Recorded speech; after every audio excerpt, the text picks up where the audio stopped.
that we had early on when the pandemic started as a way for us to kind of maintain some connection and share some resources with our clients and the community member. We've taken an hour and a half on the last 5 Fridays to essentially gather a few members of our Facilitated Solutions team and talk about some of the ideas and concepts and models that have shaped the work that we've done in mediation over the past number of decades, and also continue to engage us as we think about the work that we're doing. So some of you may likely have been part of some of these conversations these last few weeks. We started off talking about how to manage high conflict behavior. We had a session on organizational clarity, and in particular, how do we work at getting focus in uncertain times. We had a conversation around difficult conversations, how to manage gossip in the workplace, and beyond. And last week we had a focused conversation around dynamics of performance management and consequences and the idea of discipline in general.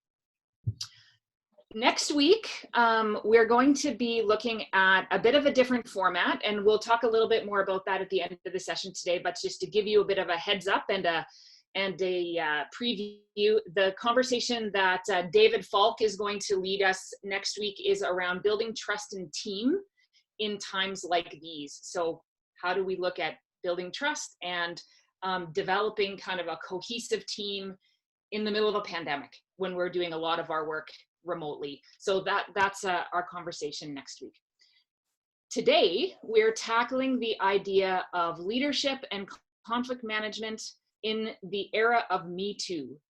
So obviously we'll have quite a bit to say about that, but before we go into that conversation in more detail, just a few introductory remarks here to get out of the way. This morning, I'm here on the Zoom room with 2 of my good friends and colleagues, Dave Dick and Janine Hogue-Sansergret. So at this point, I'd like to pass the virtual mic over to them to say a couple of words of introductory comments, and then we can pick it up from there. So Janine, why don't you take us away?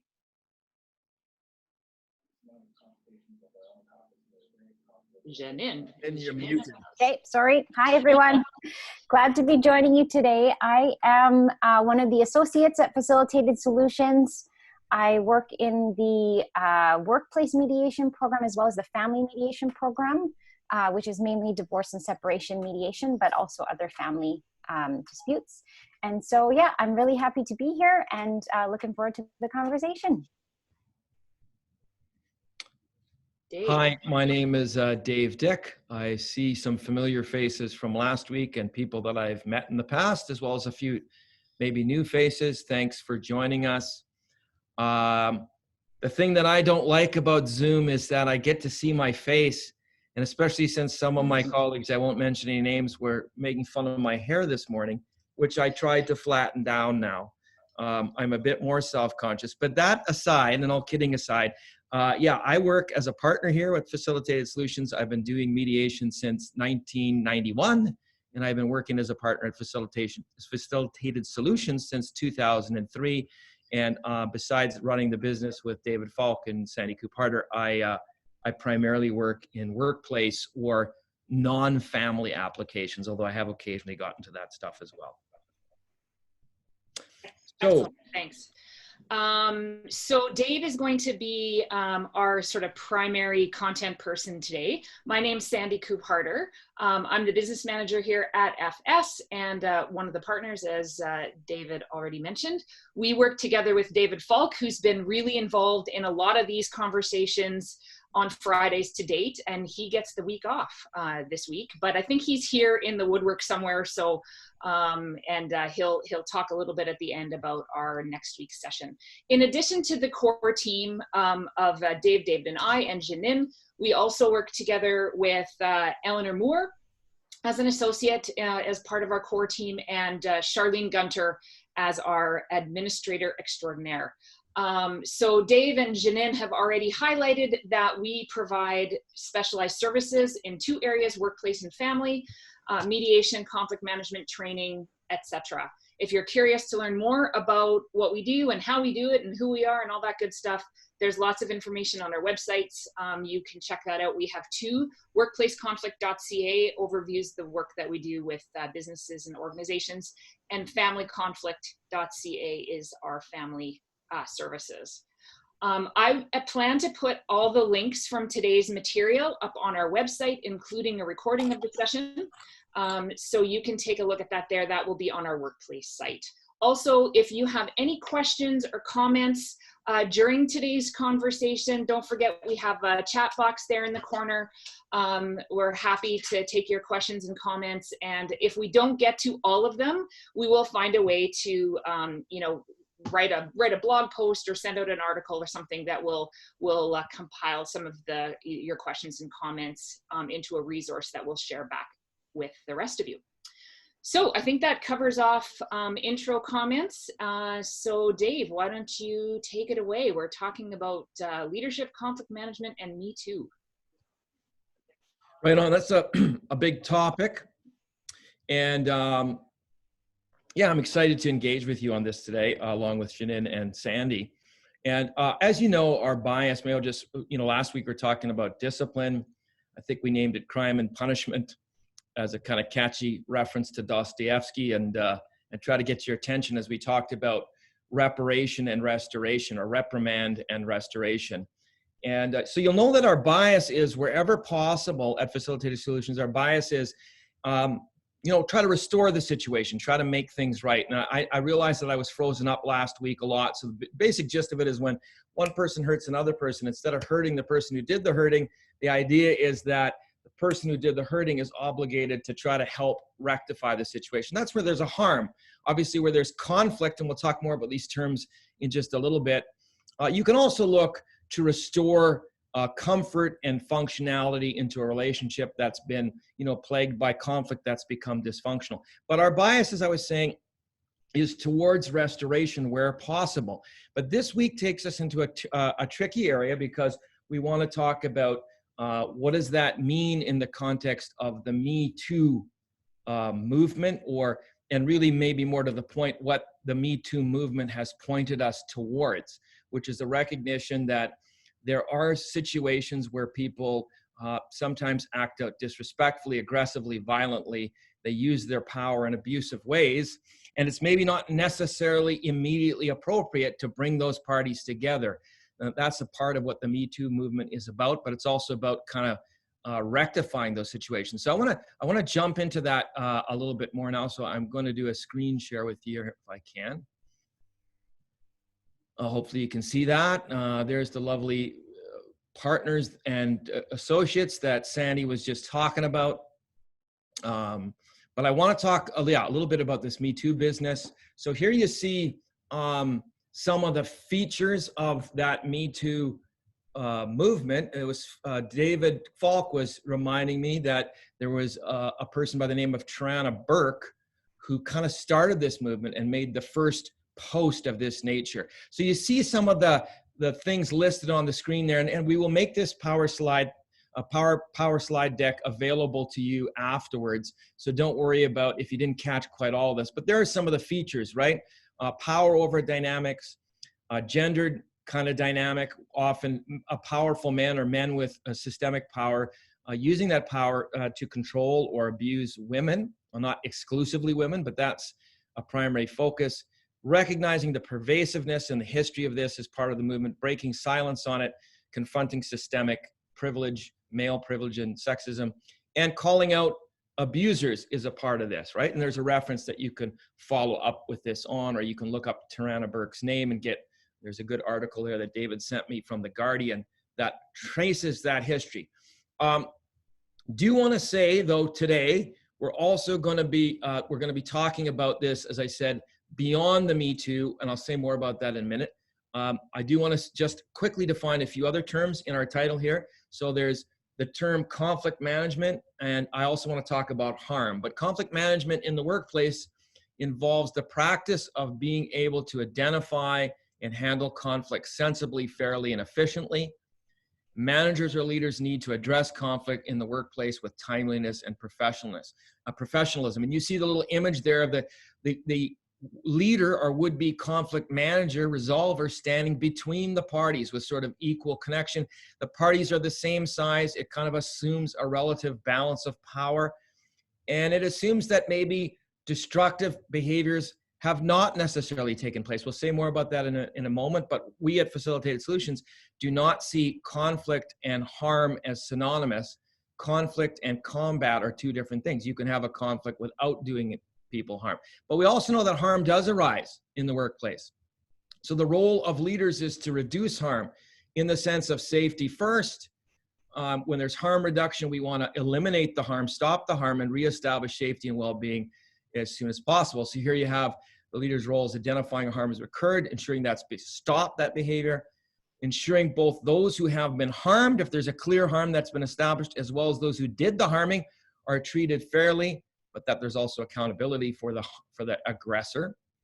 And again, first priority is ensuring that a safe, respectful workplace is reestablished as soon as possible, right? So in today's sessions, I'm going to toggle off here in just a moment again. Some of you saw this graphic from our session last week. By the graphic, I mean where it says social discipline window. And we at Facilitated Solutions, again, that top right quadrant that's in green on the slide, we sometimes talk about it as restorative or transformative, because it's when you bring a high level of support to people, encouragement, nurture, kindness, as well as a high level of accountability plotted on the left in the vertical arrow there. When you bring a high level of accountability, limits and expectations, it yields a restorative or transformative situation, right? But we want to recognize just really quickly again that often leaders get caught too little support, all about accountability, yields the punitive, where you're doing things to people. On the other end there, bottom right, permissive happens when we're all about support, but we don't offer accountability or limit setting, or we're not really focusing on expectations. And neglectful, again, just to recap from last week, low support, low accountability, kind of the leaders essentially missing in action. We're going to talk about how this model indirectly, we're going to talk about how it applies to both conflict and harm situations, which are somewhat different. So it says in today's session, we're going to explore some other examples of gender-related harm. We're also going to explore other potentially abusive or conflictual situations, which often in the past we're suggesting leaders have maybe dealt with frequently in neglectful or permissive ways. That is, we're just going to look the other way and pretend nothing's happening. I don't want to know about that abuse. Or we're going to somehow enable it by making excuses for the person who's acting out in a destructive way. More recently, it says, you've seen a swing from neglectful and permissive into punitive, where we're dinging hard people who get caught doing these things. And that is an absolutely understandable impulse in the current environment where, hell, finally, some of these guys principally are being held accountable. So it's understandable that we'd want to punish them. And yet punishment alone does not necessarily yield understanding or a change in culture. I have faux restorative, that is kind of fake restorative up there as well, because sometimes leaders may move too quickly, forcing people to talk when one or both people don't feel ready or are in fact not ready to engage each other. And there we risk, if there's been an abuse or harm, we risk re-victimization. And even with conflict, we resist people doing more damage because they haven't been prepared. So we have to watch the quick get together, kiss and make up, which sometimes leaders fall into. So what are our goals for today working with this? To understand these different situations better using something we're going to call the levels of conflict and harm. It's a framework. We're going to share that momentarily. We want to understand the obligations that leaders and organizations have with respect to those different levels of conflict and harm, and they are different. We're going to talk about that, and to understand better the role that different approaches, systems, and processes can play in responding appropriately to these different levels. So we're trying to sort out some stuff. Why are we doing this? Well, we're doing it principally because we have found that a lot of leaders get confused and about what level they're at and therefore what they should be doing. This is not because leaders are daft people. In our experience, leaders are very skilled people, but they have a lot on their plate. And this is often something that's learned by osmosis or learned on the job, sort of sink or swim. So we're trying to mitigate that sink or swim mentality. So I'm going to go over one slide more quickly here, and then I'm going to talk about each level briefly. I'm going to come off the slides in just a moment. So levels of harm and conflict. Conflict is the first layer we're going to talk about. Disrespect is the second layer. So you, as I said, you can have conflict without combat, but once somebody breaches into that second layer, we're into disrespect. Third layer we could talk about is aggression, which takes disrespect further, and we'll define a little bit more about how that differs from disrespect in just a moment. And violence is the top layer in this levels of conflict harm. So the most extreme level of acting out could involve acts of violence in the workplace. So I just got to move you here so I can stop screen sharing. Here you go. So I want to talk just briefly. So conflict, very briefly, I want to suggest to you that conflict is natural and universal. It is to a significant degree unavoidable. That is where two or more people gather and they're working together, or they're trying to do family, or they're trying to do sports together, or they're trying to do some kind of religious engagement together, some kind of faith community. There is going to be differences plus tension. It is absolutely unavoidable. The Chinese culture has a proverb: until you have fought one another, you do not know each other. David has talked about Patrick Lencioni, who talks about the need to mine for conflict. And he, in fact, a few weeks ago suggested if your teams had no differences plus tension throughout this COVID social distancing crisis, you're probably not being real with each other. So conflict is resolvable. It's 100% resolvable most of the time. Often there's still a spirit of mutuality going on. People have an ability to talk to each other. They may even be able to resolve it without help. That's the conflict layer. As we move up a layer and people breach into disrespect, here we're talking about things like name calling. People might be either calling each other names in person or using put downs in an email or on social media. So that kind of inappropriate electronic communication or online. They may be engaging in gossip. It might be hard to nail this down at this level, as in prove that they're engaging in gossip, but it's kind of like the leader maybe is aware that there's definitely gossip going on, and maybe one or two people that are most vigorous with it. Here's where you might get into gender-based statements, comments that are, the Manitoba Human Rights Commission says that are inappropriate or ought to be known to be inappropriate. This would be disrespect. So these are things. So their behaviors are words that are prohibited under human rights legislation, and these are things that are certainly in that second layer of disrespect. They are sanctionable offenses, if you will, under any disrespectful workplace policy that's out there that's worth its weight in any aspect. We'll have prohibitions against that kind of behavior. So how does aggression differ when you get into that third layer you saw on the screen? So now we're getting into behaviors that are more extreme and are less gray or less subtle, less under the table and more direct. So people are clearly making demeaning comments to other people about their size, maybe about their ineptitude or their ignorance. They'll use words like stupidity. They might use cuss words more clearly at this point. So aggression is that attempt to intimidate people. It could be passive aggression too, like banging cupboards, stomping around a person, very clearly attempting to kind of send them a message. Attempts at professional sabotage would fall under this.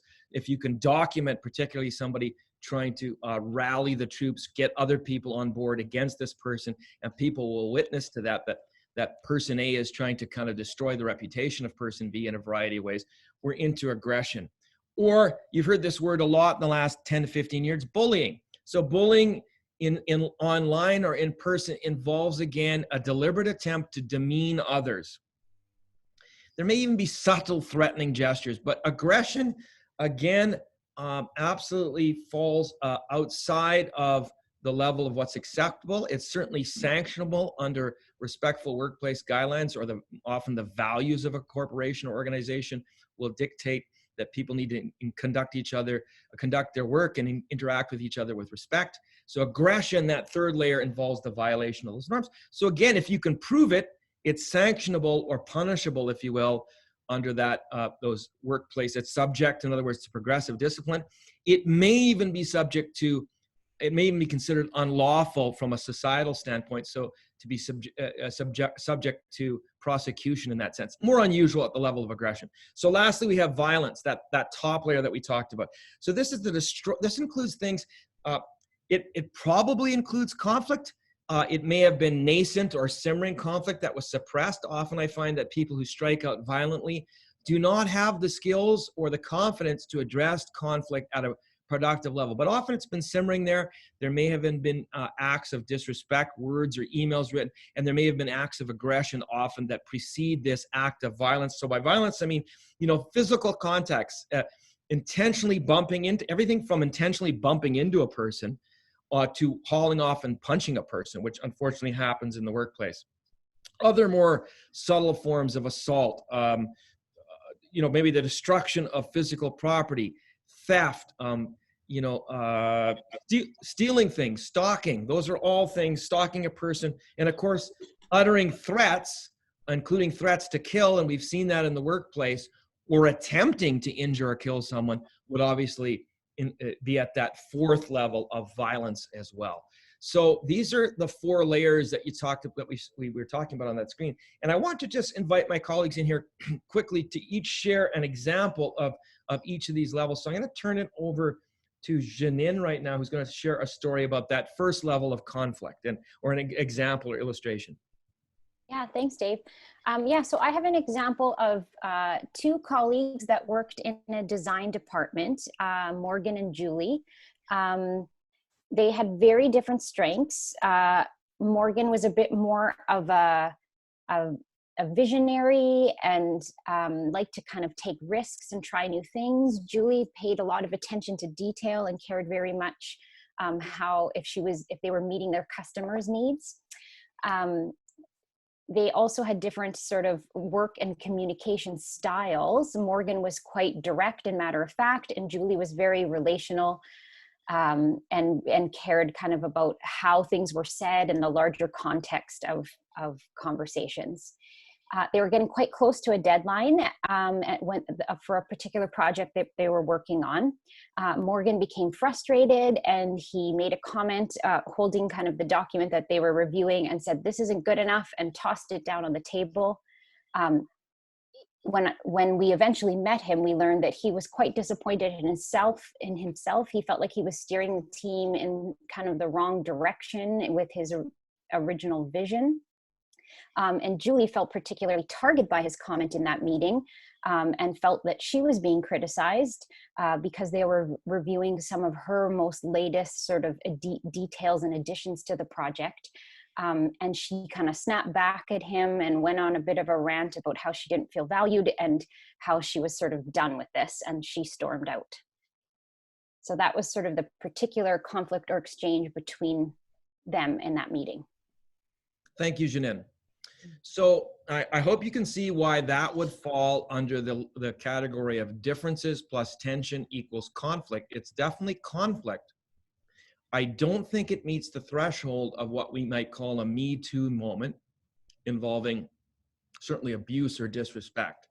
Not saying that it's not possible. I can't remember, what are their names again, Janine? Morgan and Julie. Morgan and Julie. So it's not saying it's impossible that Morgan or Julie, and we'll come back to this later, might consider it disrespectful, or might even say, "I'm being abused," or say, Julie might say, "Morgan's bullying me," or vice versa. But yeah. I don't think it would qualify in the framework we're using, which isn't to say, again, it's not important. It is, and we need to address it as leaders. We'll come back to that in a moment. But recognizing it's a different animal than what we're going to talk about now, which is, I'm going to cue up Sandy here to talk to us a little bit about disrespect and give us an example. Now, this might fall into a MeToo category. Go ahead. I'll turn it over to you, Sandy. Sure. So I'm thinking about a particular file that Dave, you and I worked on in the financial industry. We had a male and female colleagues. They had definitely been experiencing conflict in their relationship. This is Dan and Stacy. So absolutely differences plus tension. They had been struggling over their work styles. They had had some moments both privately and in front of their team where they had had some clashes. And the team, and one of the interesting dynamics was that the team was also predominantly male. And so that, yeah, that was just an interesting additional dynamic. In particular, in this one moment in a meeting, the differences plus tension, kind of the conflict, crossed over into sort of this level 2 disrespect. The moment that Dan, in a exchange of frustration with Stacy, uttered the B word under his breath, clearly directed at Stacy, and well within earshot of the others in the meeting, who were all men. And what happened in that particular context was essentially nothing. The exchange, the word, both went kind of unacknowledged and unaddressed. Stacy left that meeting feeling completely disrespected, both by Dan and the rest of the team, and kind of had this sense and understanding that this exchange felt really violating, but also had some reluctance in terms of kind of how to make any headway with that in the particular context that she found herself, and feeling like, okay, I guess this is sort of okay that this behavior happens, nobody's doing anything about it. And so that's one example that kind of comes to my mind in terms of that difference when conflict pushes over across that line into more disrespectful behavior. So in a minute, Sandy, I'm going to get you to talk also a little bit about the level 3, their aggression, and give a related different example. But I just want to highlight, so Sandy there clearly illustrating the use of the B word crosses over into disrespect. It's definitely a prohibited word to use in the workplace. And it's basically an insult, again, a gendered insult. I want to just highlight that although Sandy pointed out the leader's response was not functional or helpful in that situation, we are going to talk later about what is a functional response for a leader in situations that involve level 2, 3, or 4. By the way, levels 2, 3, 4, we consider all those levels to be involving harm, not just differences plus tension, but someone acting out in a harmful way. So Sandy, take us into that third loop. Okay, we had conflict, and Janine described her situation with Julie and I can't remember her name. Morgan. And then we got Dan and Stacy at level 2, disrespect. You're going to tell us a little bit about level 3, aggression. Level 3, we have Kathy and Carly, 2 nurses. They also had a history of tension in their relationship, and things, by the time that we got involved, things had escalated past the point of both conflict and aggression. One exchange, the incident in question, as it were, was when Kathy was in a conversation with Carly. Kathy was leaning pretty aggressively over Carly's workspace, over her computer, kind of towering over her. They were having a tense exchange that was building in intensity, and Kathy sort of leans in over Carly and says with some energy and tone, you know, why don't we just take this thing outside? That's how we'd handle it in my neighborhood. So Carly knows that Kathy grew up in what she sort of considered to be a rougher neighborhood. She felt extremely threatened by this exchange and this incident. And clearly, like the act of physically standing over Carly and the words that essentially are inviting her to throw down into a fight, push this into kind of across that line from disrespect into aggression. And we're kind of past the point of only just violating respectful workplace protocols, but we're kind of into that next territory. Thank you, Sandy. And I'll just add that I remember that case because Sandy and I worked on it. And the person who was threatened, the person who had been at her desk and stood over, was quite traumatized by this experience. And like many times when I've been called in to assist with that third level of aggression and certainly violence, and that's rare in the workplace for us to be called in to work with violence. We'll talk more about that in a minute. There's other authorities that are probably needing to be called at that point. But we have frequently worked with both levels 2 and 3. And I can say when you get to level 3, often there's a lot of trauma. There's a lot of lost sleep. There's a lot of tears for people. and there's a lot of playing it over and over in their heads and asking why. So it's very much, I started my career in victim offender conferencing and mediation, as did Janine and Sandy. Actually, David is the only one who didn't start over there in our little crew here today.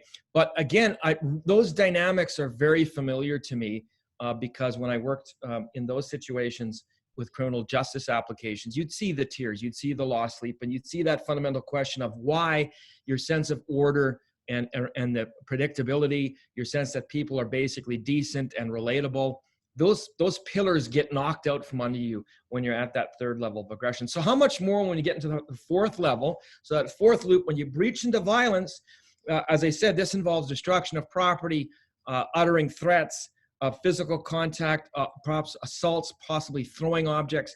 The situation I'm thinking of, two quick ones. They were both blue collar settings. In this case, settings that were dominated, not exclusively, but dominated by male employees.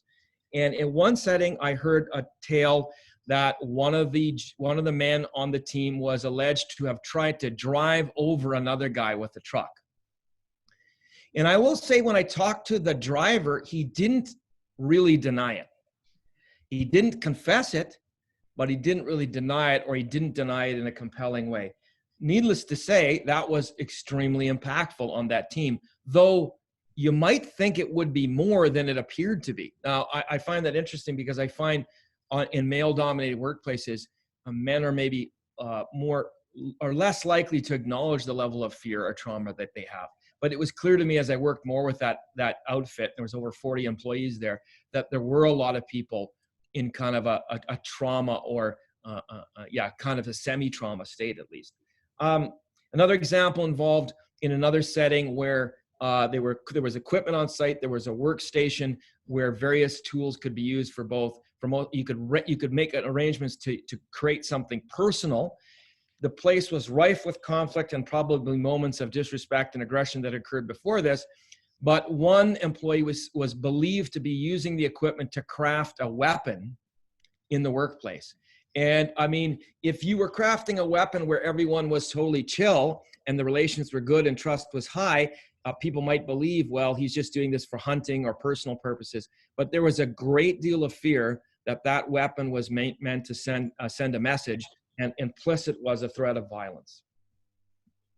I don't know if Sandy or Jen, you want to add anything before I move back, and I'm going to toggle back into the presentation here in a moment and talk about the role of leadership in human resources. Nope. Bombs away. Bombs away. Nice violent image. Okay. But I know we're going to plunge on here. I just want to quickly highlight this.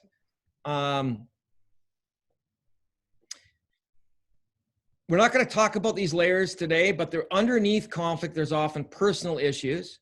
There's the conflict, the disrespect, the aggression, the violence, individual violence, and then at the top level, you could talk about collective violence. So collective violence, sometimes individual violence grows into collective violence. It's not only one person beating on people or trying to drive each other over with a vehicle, or throwing things at each other or crafting weapons. It's multiple people engaging that, or maybe cliques or teams or warring parties have developed. The collective violence also works the other way, in that if you have systemic aggression and violence, or a system of that sort of embraces violence or endorses it for certain people, that of course can feed down into creating individual violence, aggression, disrespect, conflict, and people's personal issues are affected. So this, really clearly, I want you to see it runs both ways. The diagram, you can breach from the bottom to the top, or you can work your way back down.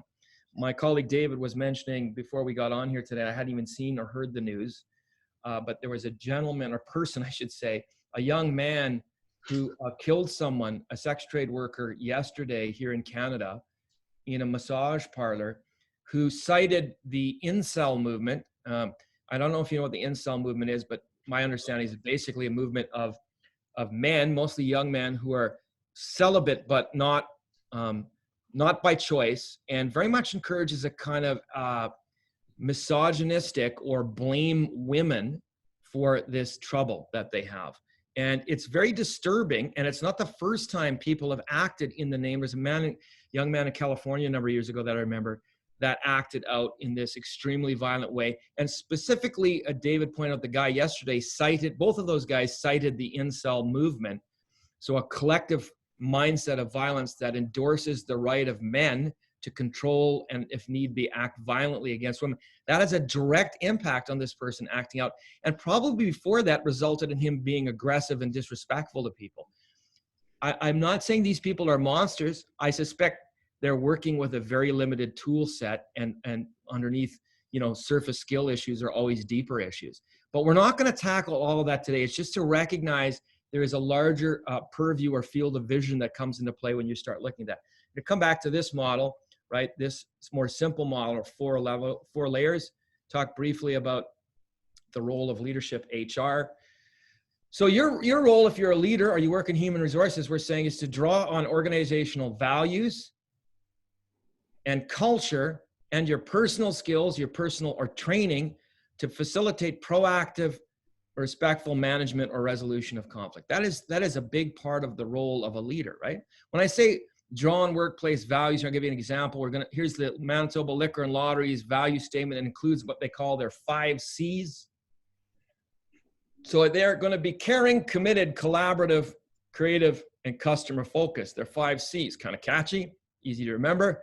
But the caring piece and the collaborating piece really call on leaders to be able to take seriously your role in helping to manage conflict, differences plus tension, while it's still at that more manageable stage where it hasn't metastasized to something more ugly, where people still can be in problem-solving mode rather than personalizing, antagonizing, or warring mode. Second thing you want to do is draw on respectful workplace frameworks to enhance well-being and productivity.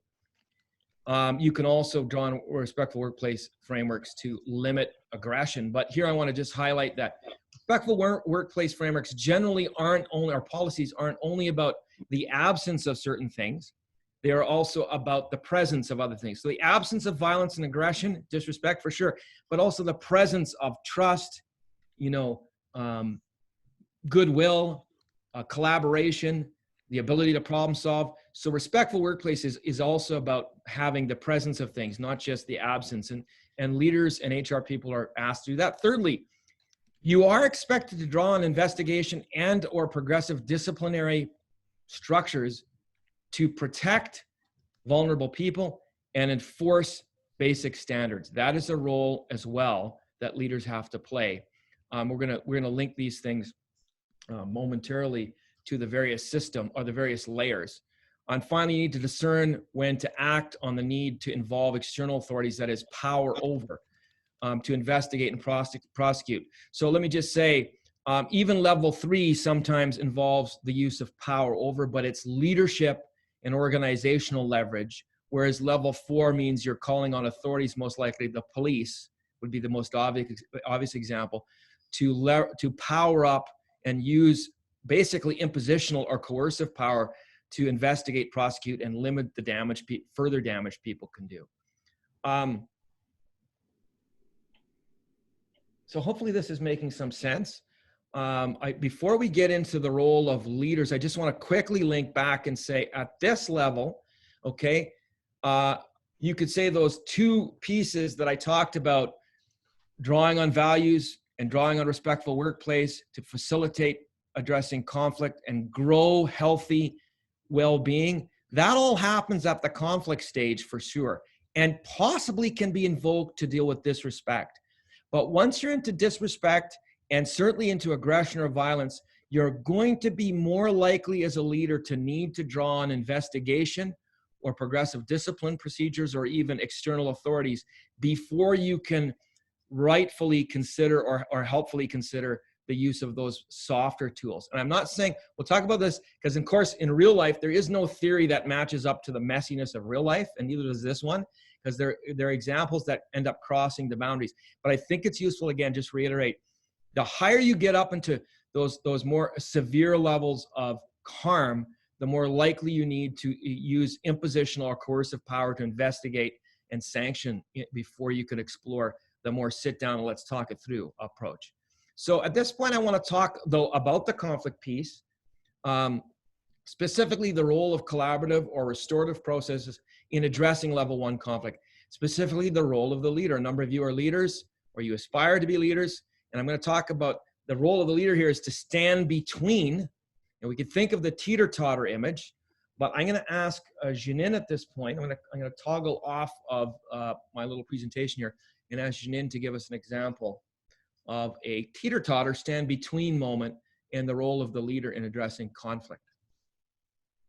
Sure. Okay, I'm going to go back to the, pick up the same example I shared earlier about Morgan and Julie, the colleagues that had a rather tense meeting or exchange. Morgan had come to the leader to let her know that he understood that he thinks he really upset Julie.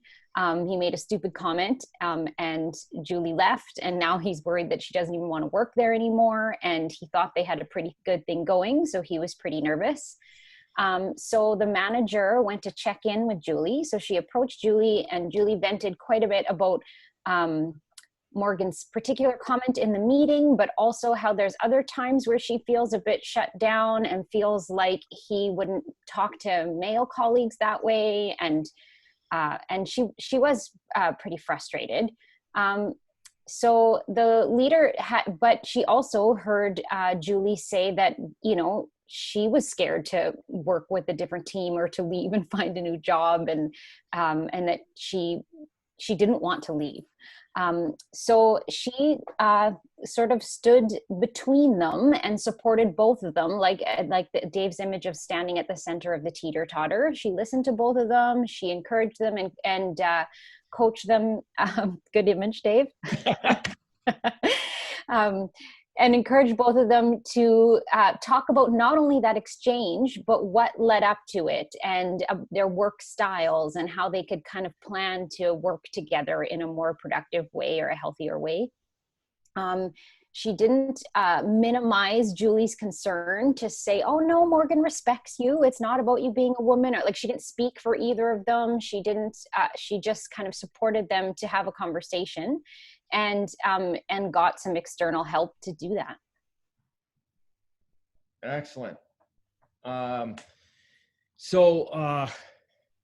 Great example of the leader's role in the situation where, you know, use the teeter-totter image. The power is not radically tipped one way. It may be a little bit. It's never totally even, but it's close enough, and more to the point, there hasn't been a harm per se, a demonstrable, clear harm. And so it's still in the conflict management area, that level one. And by the way, Janine, I'm always here for you with images. It's not just bad hair that I bring. I'm a skilled facilitator, not just the hair. So moving on, we're going to pick up Sandy because I want to talk a little bit about, let me just toggle back here for a minute. If I can. Yeah, so we talked about the role of collaborative restorative process, level one, stand between, think teeter-totter. Now we're going to go to, what about the role of collaborative restorative processes? Is there any place for that? And what is the role of the leader vis-a-vis a situation where there's been harm, level 2 to 4. This should say stand with, not stand between. That's my mistake. It should say stand with. I'll fix that in a moment. But I want to let Sandy give you an example of what it means to stand more on one side and why. I mean, shouldn't a leader be neutral? So maybe this was a Freudian slip by me leaving this in here. But in this case, there's times where neutrality is not helpful. When your car is neutral, you're not going anywhere. So Sandy, tell us about an example of that. Sure. Well, back to Kathy and Carly in the healthcare situation. Riffing again off your teeter-totter metaphor, right? I actually first heard this analogy through our former colleague Karen Ridd, and she talked about that, you know, standing in the middle of the teeter-totter, like you say, where there's kind of like a more or less somewhat balance of power makes sense, because as the leader, what you're actually doing is stabilizing that power distribution. When there has been a harm that's happened, and now the teeter-totter is, you know, you got one person kind of suspended in air and the other person kind of hanging on to like more power at the bottom of the teeter-totter. If as a leader, you're still standing in the middle of the teeter-totter, what you're essentially doing is reinforcing the power of the person that has more power, right? And so part of what the leader needs to do is actually shift their weight closer to the person who's sort of like up in the air, so that you can redistribute the weight and the balance a little bit. So that's part of what we're talking about here. So in this situation with Kathy and Carly, where if you remember my example from earlier, Kathy had been standing over Carly and kind of made the comment, let's take this outside, this is how we do it in my hood. Carly feeling really, really impacted by that, and traumatized by that moment. So what ended up happening was, immediately when leadership became aware of that situation, they moved into investigation mode. And they discovered that through their conversations with people that had overheard this exchange and with the people that had been directly involved, they found that Kathy was absolutely in violation of the respectful workplace policy, and implemented some disciplinary action as an outcome. So took sort of the punitive step of suspending Kathy from the workplace. It was at that point when Kathy was off, and Carly was continuing to work on the work team, that Dave, that was the point when you and I were brought in as part of what the leadership was talking about, a negotiated return to work plan. So trying to figure out, what do we need to do, or what are the conversations that need to happen that would allow Kathy to come back into work in a way that Carly would feel the most safe and able to kind of imagine working together again. So what was really interesting was that Carly, while she had been incredibly fearful about this incident, she was open to the idea of having a conversation with Kathy. Of course, she had reservations and fears, but she also was able to kind of recognize that Kathy was good at her job and she played an important role in the team. And so she had an openness to at least explore the possibility, right? And so, I mean, in this situation, I think, the long and short of it was that we did move into that facilitated conversation. And that was certainly an intense and an important conversation. But what I want to just kind of reiterate here is that leadership was clearly engaged in the front end as soon as they became aware of the situation, in such a way that made a very clear signal that Kathy's behavior was not acceptable in the workplace. And so Carly experienced that as leadership standing with her. They got the facts, they sorted out what had happened, imposed the consequences that were consistent with the policy. And then leadership turned their attention to restoring the team dynamic, and specifically the working relationship between Kathy and Carly. So it was kind of a both and, because obviously there's some backstory to this sort of critical moment, right, of aggression. There's aggression and there's conflict, right? And so the capacity that leadership had to be able to recognize, okay, we have to deal with this aggressive behavior, but that doesn't take away from the fact that we still need to recover from that moment. Kathy and Carly needed to kind of figure out a way to recover from that incident, and then figure out a way to, okay, how do we reintegrate, Kathy back into the workplace and create a safe working environment for everyone in that particular context, so that there could be a shift away from sort of the remedial nature of that particular incident into more of a focus on the relationship and reestablishing and rebuilding trust in that relationship. So in a way, it's kind of like the leadership sort of had to move towards Carly on the teeter-totter, rebalance the power a little bit, and then we're able to kind of inch back over into the middle a little bit more, so that to stabilize the relationship and move forward from that perspective. So Sandy's example involves both conflict and harm. We'll come back to this because that's not at all unusual to involve conflict, disrespect, and that one even involved aggression. And she described it was very lopsided. So management's going to stand over here and move this and try to move it more equally before we're going to try to engage a conversation. And that's with Carly and Kathy. And in Janine's example with Julie and I keep forgetting dude's name.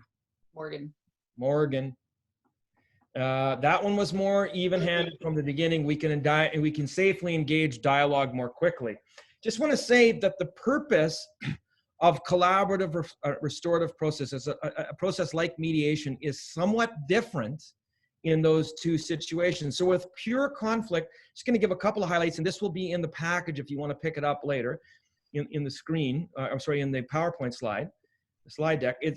So leadership, the purpose of collaborative restorative approaches to conflict includes things like promoting seeing the conflict and the moment as a teachable moment. It includes things like trying to address and resolve misunderstandings and disagreements. It includes trying to assist both parties, both Morgan and Julie, to look at how they may have contributed to the tensions between. Often in a more pure conflict situation, both parties have contributed something. It might not be 50-50, but even if Julie's only got 30%, and of course we wouldn't measure this, but say she has approximately some percentage, leadership's role is going to be to encourage her to look at that. Janine talked about the value of leadership helping the two parties understand we may have style differences. And I always think of style, and there were clearly style differences in that relationship. I always think of style differences as like speaking a different language than the other person without realizing it. No wonder you're having trouble communicating. And so the role of the leader is sometimes to help almost be like translator or help each party try to speak the other's language. So this is all part of what the goal is of collaborative processes. Ultimately, the goal would be to build a future-oriented set of commitments and agreements that will allow people to move together more peacefully and productively into the future.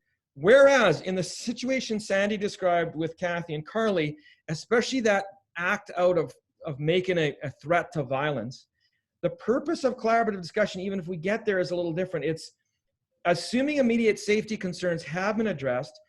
A prime goal, a first primary goal, is to help the aggressor accept the fact that she or he in this case, she acted out in a way that was not appropriate, in a way that was in clear contravention of a basic rule of the workplace, to help her start to grapple with the impact of that behavior, which, by the way, isn't to negate that, is it Kathy was aggressive, I think? Yes. Isn't to negate that Kathy has maybe legitimate issues with Carly in the conflict sphere, but we've entered the aggression the disrespect in the aggression sphere.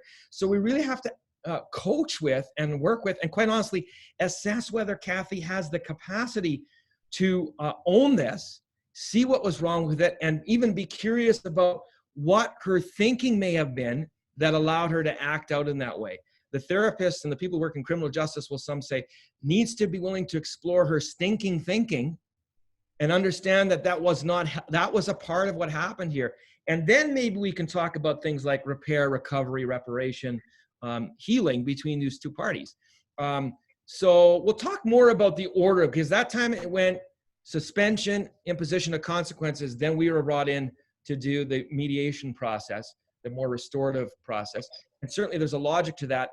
Just to confuse you, I will say it doesn't always have to go that way. A key indicator would be, how does Kathy feel? How is she presenting to the people assessing in terms of owning her stuff versus, deny, discount, deflect, and focus all this energy on the other person's wrongdoing? If that's happening, those are big red flags about not going to the imposition. We'll come back to that a little bit later. So I'm going to come back to the screen share here and just toggle back in there and let you see a summary of key points in our presentation so far. So we want our leaders, all of you, to recognize the value, the need for both restoration and investigation systems in maintaining workplace wellness. The critical understanding, secondly, and critical importance of leaders understanding the place of both approaches and when to draw on each with respect to the levels of conflict and harm. What we're essentially saying is you can usually safely draw on the restoration resolution mode when dealing with that first layer of conflict, differences plus tension, like the example Janine cited. You have to look at possibly invoking the investigation disciplinary sanction system the minute we push into disrespect, aggression, and violence. You don't have to necessarily do it, but you're wise to seriously assess and consider that first. And again, I've seen many leaders get into trouble by not doing it, right? By holding off on an exploration, an investigation, when something abusive has clearly happened. I mean, I think of, because we're talking about MeToo, a guy saying something absolutely unacceptable to a woman, something very sexual. I've seen this happen in the workplace, and the boss is kind of downplaying it, overlooking it. And when she pushes it, he encourages, you know, let's grab a coffee and we'll just talk about this quick and get it settled. But quite honestly, manager guy doesn't have the skills to do that well. That's one extreme. And so he should be looking at, especially if the guy who said the very sexual thing is going, I don't know what the big deal is. I mean, we've always talked like that around here. I was just joking, right? I was just joking when I mentioned comments about her bra size. It was, you know, it was a joke, to give an example. The other extreme we sometimes see, though, is, the other thing is people, because they're very aware now of Me Too and the need to be on these issues, and that's appropriate, the pendulum sometimes swings, and leaders know, I got to take this seriously. So before they ask any questions, kind of like shoot first, ask questions later, they go straight to a punitive response without really assessing or, you know, understanding what happened.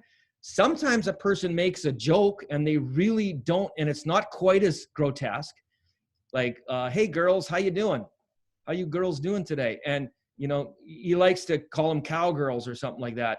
And he thinks that's funny. They don't. And the minute he learns about it, he's mortified and said, oh, I didn't know that. And that's a different scenario. And it might be able to be dealt with in a restorative capacity rather than an investigation sort of mode. So you got to assess, but you got to be willing to look at those layers when you engage, right? Without just a knee-jerk response either way, being mindful. One of the watchwords we have here is, when you are in doubt as a leader, the last bullet there says, know when to get help. So the importance of developing skills to draw on each approach effectively and safely with timeliness, but also the value in knowing when to get help. So organizations like ours exist to help people like you with these kind of situations if you feel out of your depth. Maybe I can just jump in for a second, Dave, because certainly I experience this dilemma more often than I'd like to in many ways. I often will get called from HR managers or senior leaders, kind of when it's already kind of at the post-punitive phase, right? Like there's been disciplinary measures imposed, and maybe some of that has happened in a bit of a more knee-jerk reaction way. And I find myself wishing that folks in general would consult earlier in the process when you find yourself in a dilemma, because, you know, I think there's value. Maybe I'll say it this way, like not all HR managers and senior leaders have expertise in this very, very specific kind of area of conflict management and dealing with these kind of, you know, situations of harm. And even just the act or the process of thinking through what your options are with someone external, it's like a bit of the external brain kind of idea, can go a long way in terms of designing the whole process that kind of can address the core needs for safety and both for safety and harm, addressing harm and addressing conflict in a way that feels more holistic and planful. And so that's certainly something that I wish that when I have clients calling me, that they would call me earlier in the process to kind of help get some assistance in thinking through those options. And I mean, there's lots of different resources out in the community. You don't always have to call us, but there's lots of resources out there, other HR consulting organizations and so on that certainly can help you think through, good process on this stuff. Right, Sandy. And so, we don't want to pump our own tires too hard, but we do want you to know we are the best. No, all kidding aside, I think it's super important, just what Sandy said. I want to just highlight two things. Sandy, you reminded me of a situation where someone did come to us early It was in a healthcare setting. I don't know if you remember, we met here at our building with these folks around our board table. And ultimately, it was a situation that I think involved conflict and perception, certainly of disrespect, probably some reality of disrespect, not yet aggression. But this very bright leader, she came to us and she said, I'm out of my depth with this. And we spent a couple of hours talking to them. And we used these kind of frameworks. This particular framework, I kind of came up with just 2 weeks ago to deal with a client, but we used similar ideas with them. Then she phoned me again a couple of weeks later where they were still evaluating whether they want to engage our service in a mediation approach or in some kind of dialogue, collaborative-based process. Ultimately, what I want to say is she decided not to do that because they devised a way to handle it in-house. And I had confidence in her capacity to do so, partly because she met and educated herself, asked me for articles, had several follow-up conversations. And what I want to say is she actually, if you want a bit motivated, she paid a lot less for what we gave her than she would have if she waited longer. But I want to say, she said to me, I love this person because she said, I'm so happy to pay you this amount. She didn't gripe about it because she said, it wasn't until I met with you and Sandy that it got clear to us as a team what we needed to do, right? So that's the value of getting something like this proactively. Jeanette, I don't know if there's anything bubbling up for you there that you want to throw into the mix here. No, I think I'm good. Good. Excellent. So I'm going to just toggle back into the slide presentation here because we kind of talked about this already a little bit, but Sandy is going to illustrate a bit more. So I just want to say, what about the tricky ones? Is it conflict or harm? You're not sure. Or it has elements of both. We're going to talk about these 3 examples. It has elements of both. Or it presents as a conflict, or people are saying it's a differences plus tension, but you come to believe or realize it's actually harm. Or it's being presented or understood as a harm. Somebody's been violated. Somebody says, I've been bullied, I'm abused. But as you scratch under the surface a little bit, you realize it's actually conflict. It's garden variety, differences plus tension. And there isn't any behavior that's occurred that would warrant labeling it a harm. So let's talk about a bit more about sometimes it's both. And I'm going to go back to Sandy for this piece. Sometimes it's both. Yeah, I mean, I think that's part of what we saw with Kathy and Carly, right? Is this dynamic of the, you know, conflicting work styles, some pretty significant moments of tension between them that kind of escalates into this moment where there's been a clear breach, right? And so I'm not sure that I have a whole lot more to say about that, except to say that I think as leaders, we need to be thinking about those 2 things kind of concurrently and somewhat separately, right? Like, so addressing the harm piece, again, requires a certain, you know, situating yourself in a certain place. And then once that is sort of addressed, or you have a process in place to kind of work with that, then also kind of not losing sight of the fact that there's also these other dynamics at play, which may have more of a sort of dynamic of mutual contribution, right? And I think that's a tricky thing to parse out sometimes, is kind of like looking at when there has been a significant harm where clearly one person is the contributor and the other person is the receiver of the behavior. That's really different than when there's sort of a more mutual kind of, both individuals are contributing to the dynamic. And when those 2 things happen sort of at the same time, it can be challenging to kind of sort that out as leadership. So Sandy, I just want to add there, absolutely. And I just want to revisit briefly with that scenario, Carly and Kathy. I'm going to summarize it this way. Simmering conflict leads to an act of aggression, leads to investigation and suspension, eventually leads to the target or person who was kind of intimidated agreeing to mediation as a part of the aggressor's return to work, right?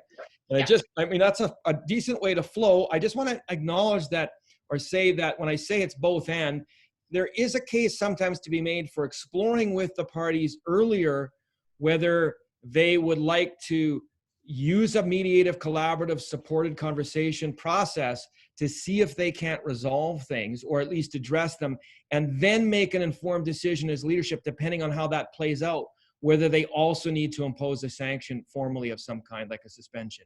So you can go at it that way too, but you have to evaluate with the parties involved. And a key indicator here is, what does the targeted person feel they need? Do they feel safe enough? I've been in workplaces where people have said, I absolutely feel fine about that. He lost his temper, or she lost her temper. I actually don't feel afraid of them at all. I haven't lost any sleep over him growling at me and saying, let's take this outside. I actually thought it was funny. I'm willing to sit down though, and I do think we need to talk about it. In this case, I just want to point out that Carly, I think, was pretty traumatized. And I think it was, she needed the sanction. She needed the system to formally say, that was wrong, and it was wrong enough that we're going to put something on Kathy's record, and then we'll consider steps from there, right?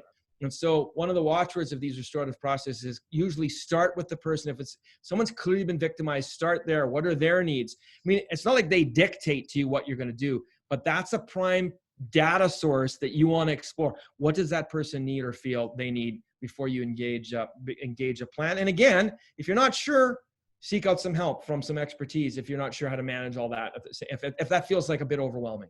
Absolutely. And I just want to point out, I know that Angela made the comment in the chat box a little earlier in terms of when there are safety concerns, right? That it really is up to the leader to ensure that that safety, that sense of safety is restored, or that's a huge part of the process and the conversation. Because, and that's where, right, that's where a leader can't be neutral, and if the kind of victim in this situation is perceiving the leader to be kind of neutral, that can actually serve to create further harm for that person who's already feeling victimized, right? And so that's a really, really important point to make sure that we Okay, so I just popped this slide up again because we talked about the bullet one. Sometimes it's both. Sometimes it's presenting as a conflict, or people are saying to you, we have a conflict. You do some exploring and investigating. You talk to both parties separately, or you talk to various parties involved, and it becomes clear it's a harm. Or it's a significant harm has happened. I had another matter where I dealt with a large corporation out of Calgary headquarters, had various workers and employees all over the province, and including in Fort McMurray. In a video conference scenario, there was a conflict. That's how we were invited. And there was a conflict that broke out between people in a video conference scenario. But when I talked, and it involved a leader, a highly placed leader, maybe a senior vice president, I can't remember his title, in Calgary, kind of dressing down 4 or 5 employees in a session like this, in a Zoom session. But there was about 18 people or 19 people present. Well, when I talked to the people in Fort McMurray through a video conference format, they were, to a person, very humiliated by this exchange, and talked about the berating that they had taken, the verbal beating, including a lot of cuss words and shouting. Furthermore, it became clear that this was not a first-time offense. So I'm just going to take was not a first-time offense for, let's call him John in Calgary. And in fact, when I circled back and talked to HR professionals and to John's boss, Kelly, she said, no, he's had a real problem. He's very skilled at his job. He's very business savvy. He's very effective. He understands what our field's all about, and everyone respects him for that. But he is a loose cannon, and he's gotten worse in recent years. He's gone through some difficult time. And really, leadership here had been looking the other way. Now, to their credit, they this time realized we're out of our depth, and this is really bad. John's like torn everyone a new one, and we got people threatening to quit. We got one of the 4 people who's berated on stress leave, another person who's considering stress leave, and all 4 of them saying, we don't want to work with John anymore unless you address this. So there was significant harm, and in the end, so a leader's ideal role, let me just say, in my view, a leader's ideal role there would, again, to be recognized, we got an unbalanced teeter-totter. We got to stand with the people who are, and we got to frankly find the intestinal fortitude, the backbone, like think about a trunk of a tree, right? You got to be flexible as a leader, but you got to have some firmness, some fortitude to confront John on that behavior. And in no uncertain terms, make sure he knows that behavior, from every report that that Kelly gathered, was over the line and into disrespect and certainly bordering, if not into aggression. So in the long run, I'll say this, we didn't end up facilitating an encounter between these people, precisely because those people who were harmed said, what we really need is to know what HR and upper management is going to do to contain or constrain John, who's only 18 months from retirement. What are they going to do? What are they practically prepared to do? And the other thing we came up with was, you've heard of victim impact statements in court, probably, where a victim is allowed to share the way they've been impacted. We had the folks in Fort McMurray write up sort of like target impact statements. They were targeted. It wasn't the first time. And one of the things they said was that since that encounter, John had continued to sometimes joke and say, "Oh, you're going to drag me in front of HR if I say the wrong word? You guys are pretty soft around here." And so that was really burning their butts too. They put all that stuff in an impact statement, which then HR and management used to devise a plan of how they were going to manage and contain John to get the most out of him in the next 18 months, but to make sure he didn't damage other people. You could make a case that John deserved probably to be terminated, but they didn't do that. So that's an example of kind of stick handling through a situation that presented as conflict, but was actually found to involve significant harm. So I want to do one more of these, and that's the third one that was on the screen there. And that's where it presents as harm, but is actually more conflict. And I go to Janine for that one. Sure. Yeah, so this example takes place in a government department where a woman named Amanda was the supervisor, and the particular exchange happened in a meeting setting. Roman was one of her team members.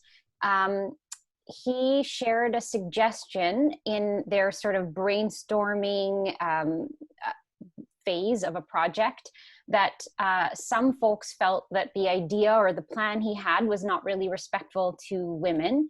And a few different team members tried to speak up to share their concerns about what they had about this suggestion. Roman appeared to be quite defensive and began talking over the colleagues that were sharing their perspective. This went on for some time, and Amanda felt that it was getting out of hand, and she wasn't totally sure how to handle a conversation. And so, but she did feel like some of Roman's comments in how he was in his responses were also not sort of appropriate. And so she sort of felt she had no choice but to kind of shut him down. Roman was quite embarrassed by the way Amanda kind of spoke to him or handled that situation.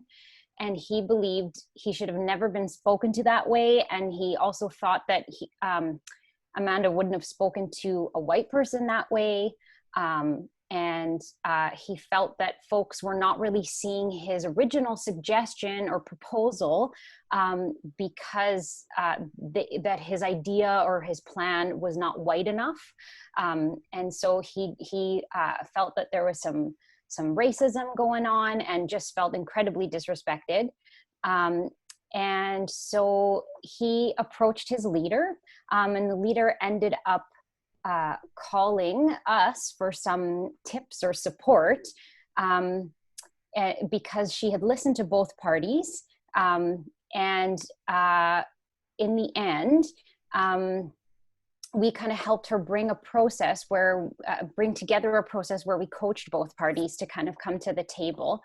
So Amanda was coached from to kind of shift from I did what anyone else would have done, kind of. I was protecting other people, and I had to do that to shift away to seeing how she handled the situation. Maybe she wasn't kind of at her best.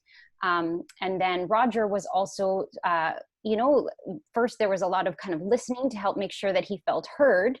And then he was kind of coached to see the situation as a possibility that there were others that were upset or offended, and he wasn't the only one who felt kind of harmed or disrespected in that meeting. And was he open to having a conversation where he truly could try to listen to other people's perspectives? Because initially he was requesting a process where Amanda was simply punished, basically, or if he were to come to a meeting, it would be where he could express his harm, and she just kind of had to take it or listen. very interesting, Janine, and super layered and complicated, but also incredibly, in a weird way, kind of rich to try to deal with that, because it's got so many layers and probably legitimate pieces. I ended up writing in my notes here, if you were tracking along at home, I know you called him Roman and then you called him Roger, but let's call them R, Roman and Roger and Amanda, and then these female players. What struck me there is, are we in the disrespect layer? Are we in the, we're certainly in the conflict layer. And arguably in the end, I think the way you told it, mostly so.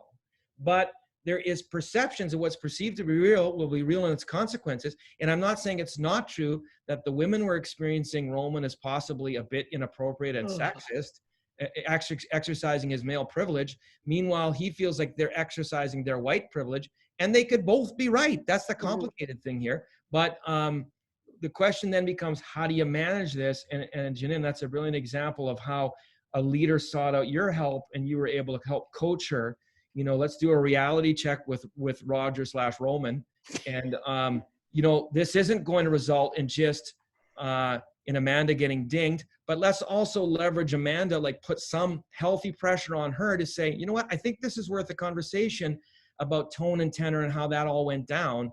And that's a great example of how, you can kind of combine the systems. But it sounds like nobody was going to be sanctioned in that particular case, because it really is more about conflict.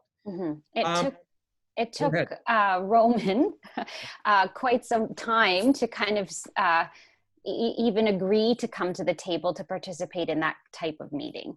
Right. At first, he was really pretty adamant that there should just be, one party punished, and it wasn't him. Yeah. Well, as I recall, because I was kind of giving you support on that file, there was a bit of an energy of rocking back and forth where he would kind of get it and be ready. And then because there were delays on that file, we wouldn't talk to him for a couple of weeks, and he would have gone back to his stance that I was abused.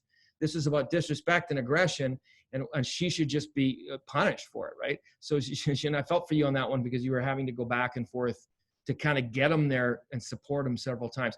I want to wrap up. I want to just say in closing here, let me see if I can get this to go.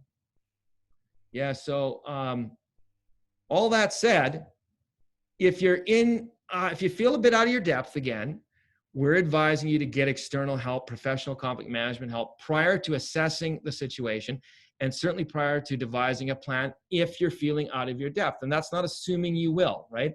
Hopefully today's presentation and the PowerPoint, which we're going to send out or we're going to have accessible on our website, is going to help with that, because it'll give you some handles on how to address this. I'm going to turn it over to Sandy now. We're going to take screen share off here for a minute in terms of moderating some chat for the last 10 to 15 minutes here, because I'm told there's some good stuff in the chat box. Sandy, you're muted, my friend. I'm muted, yes. So yeah, there's been some conversation here in the chat box. And so I've been kind of trying to, reply as we've been kind of going through here. But, also want to give you an opportunity, anyone who, if you want to make a comment or ask a question, feel free to unmute yourself and we can have a bit more of an interactive conversation, because this certainly is a topic, I think, that's highly nuanced, and certainly is one that we have experienced, that many of our clients and friends in the community are struggling with.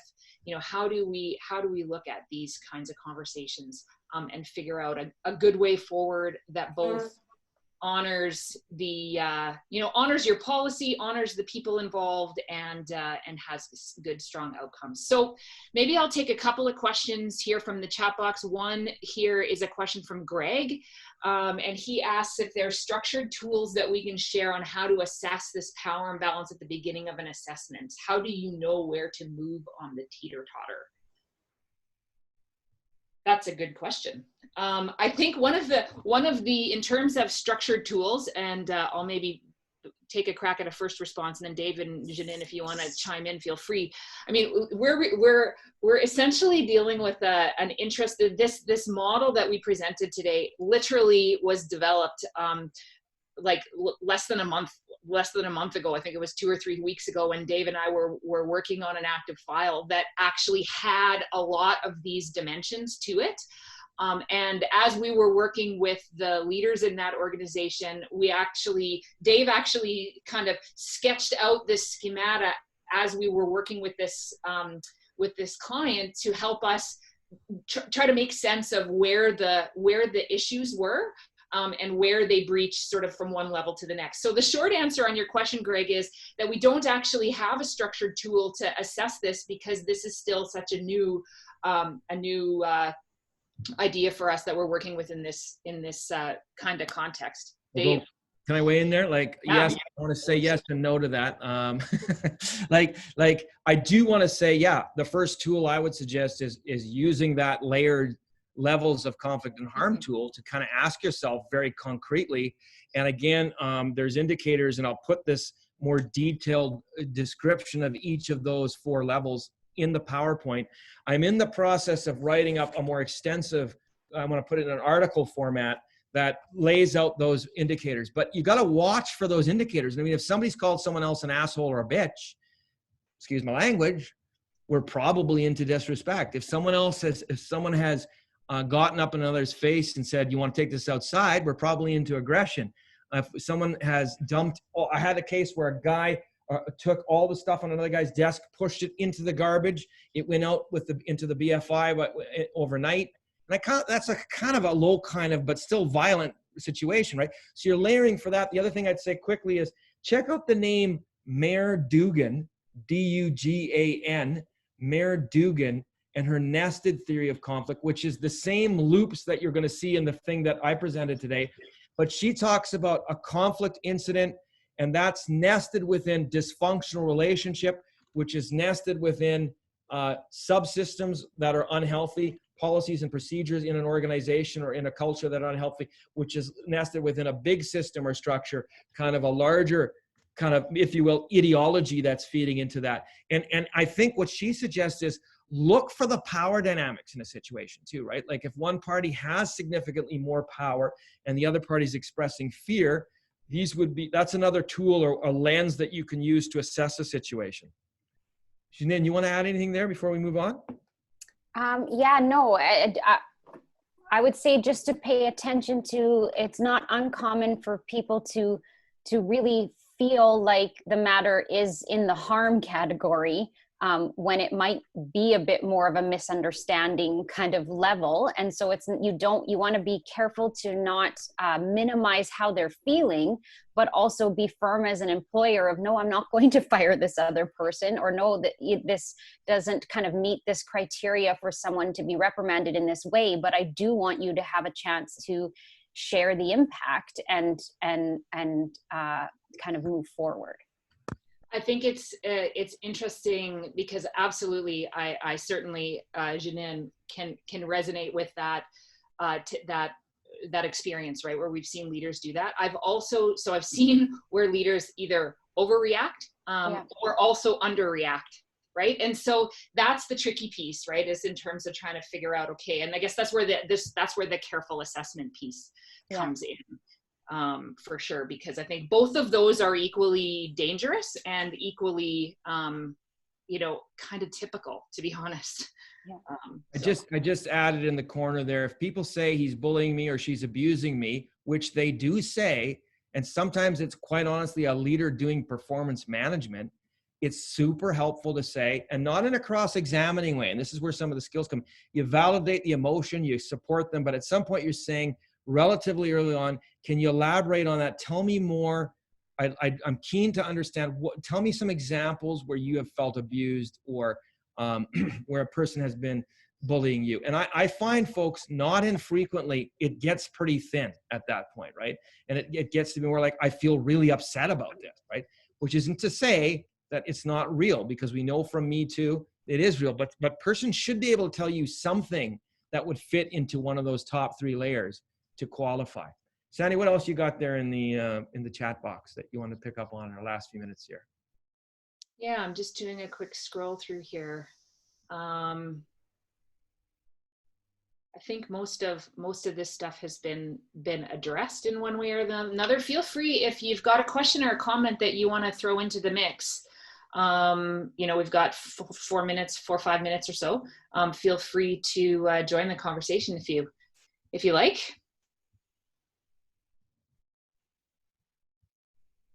I know there's some interest here expressed in having a bit more opportunity to have an interactive or engaging session where participants in these events are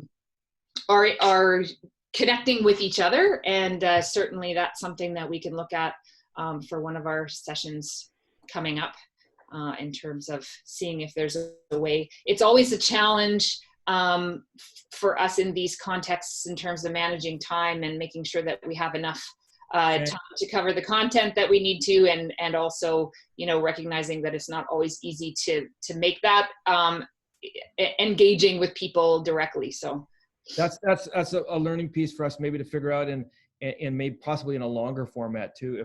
I mean, I think some of this material would certainly lend itself to a workshop should social distancing ever come to an end. But let me also just say one other quick example here, since we have a few minutes in closing, and I'll be brief about this. There are situations, and it kind of relates to what we were just talking about, where a person is bound and determined that level 2 to 4 behavior occurred, that they were abused, and they can give you the example. They say, he pushed me up against the locker in the change room and put his finger in my face and actually ripped my shirt. And the other guy says, nothing of the sort occurred. And you go back to the first guy and say, let's talk about this. Can you tell me a bit, like, tell me a little more? Absolutely, that's what happened. Furthermore, he's done these other things. He's bumped me in the hallway. And when you get into these situations where it's like a he said, she said, or he said, she said, she said, there's a basic saw-off or battle with both parties totally dug in. I think the things you have left you at that point are, number one, this is the type of a situation for which investigation systems were created and may have an appropriate role. And the consequence, sometimes the specter of even raising the possibility that we maybe need to go to investigation will sometimes motivate the aggressor to admit that he did this or something pretty close to it. Or other times you have to go through the investigation and there's a finding. Unfortunately, sometimes what happens is there's not enough proof. There's a lot of smoke, but there's not quite fire. And so the evidence doesn't meet the threshold. But there's a lot to suggest there's problems. And that's where investigations can be unhelpful. But I want to say, people have the right to explore that possibility. I think your role as a leader is to explore the possibility of an investigation and honor the right to pursue it. Sometimes, though, back to our other statement, you can also explore mediation when there's levels 2 and 3 allegations in particular, that is disrespect and or aggression.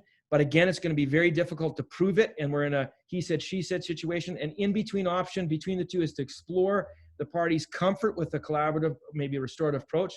And if they're amenable, what I've seen is sometimes when they get into the mediation and they're being supported by us and their boss, clarity emerges and accountability emerges about what happened, but it's in a more face-saving way because this collaborative process is more concerned with this is a teachable moment. It's more concerned with learning, healing, and positive change. So to give you a very concrete example, the guy who said the BITCH word in the very first example that Sandy gave, that guy initially said he didn't say it.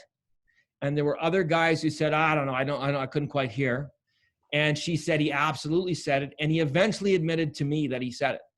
And I don't think he would have done that. I don't think he would have done that in an investigation. And quite honestly, I don't think the investigation would have found him guilty of that because the other guys weren't weighing in. It was a he said, she said, right? Actually, that guy ended up apologizing to her in a way that was lovely, such that she phoned me and said, you'll never believe what happened. Buddy came to me, admitted he said that, and apologized in a meaningful way. Now, I was anticipating this because he and I had been talking and he let me know that this might happen. Anyway, just the question about when people are in that saw-off or that battle, options are to investigate, explore mediation. We're going to call it, though, for a day here. And so I'm going to go back into screen share and just show you what's coming up. So you will get this model. Whoops. You'll have this model in the PowerPoint package and this one as well. If you want to see that and think more about it and just have the visual. In terms of where we're going, though, Maybe before we go quite there, Dave, just to mention that if you're already part of our mailing list, you'll get the material, a link to the materials in your inbox. If you're not part of our mailing list and you would like to be, you can just sign up on our website. There's a quick thing there. Then you won't miss anything. Or alternatively, just go to the homepage, the workplaceconflict.ca website, and get the information straight from there. Next week, David, you want to give us a quick overview of what's happening next week? It's a little different scenario we've got here. Sure, absolutely. Next week, we're taking a pause from our same bat channel, same bat time, because there is a AGM happening for the Alternative Dispute Resolution Institute of Manitoba, of which we are all members of. And so their AGM is happening in the morning, and I am giving a presentation starting at 9:30. That's going to be kind of in the same kind of feel as this for Angela and others who are asking for some interaction. There will be some interaction engagement in this one, including breakout groups in terms of having folks discuss the content in small groups. And so you are welcome. You do not have to be a member of the ADR Institute of Manitoba to take part of the 9:30 presentation. You're all welcome to dive in. So it'll be much like this Zoom session where you can just join in if you're keen to actually see the AGM. Well, that's earlier. So the session is on sustaining team and trust in times like these. And so we're going to be unpacking some of the fundamentals of team and trust, and specifically looking at how do you work at building and sustaining trust and recovering trust when it slips, especially within a context where some of our normal kind of interactions are, mitigated or facilitated through Zoom and through other kind of means of connection. So that's where we're going next week. Take note again, it's at 9:30 Central Daylight Time, not at 10:30 like we've been. We'll also be streaming this, recording and streaming it onto Facebook as well. So if you for some reason can't make the time, you can always access it later. So if you want the engagement, show up on time, and you can participate in the small group breakouts that we're going to have in this one. Excellent. Thanks everyone for joining us today. Really appreciate your being here, and we will catch you sometime soon. Take care. Thanks, everybody. Bye. Great to have you.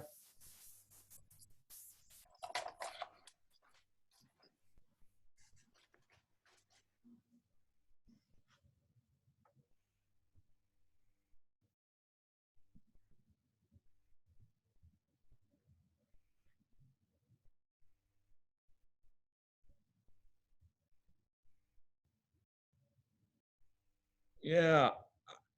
Do you know if there's a way to look at these comments in the chat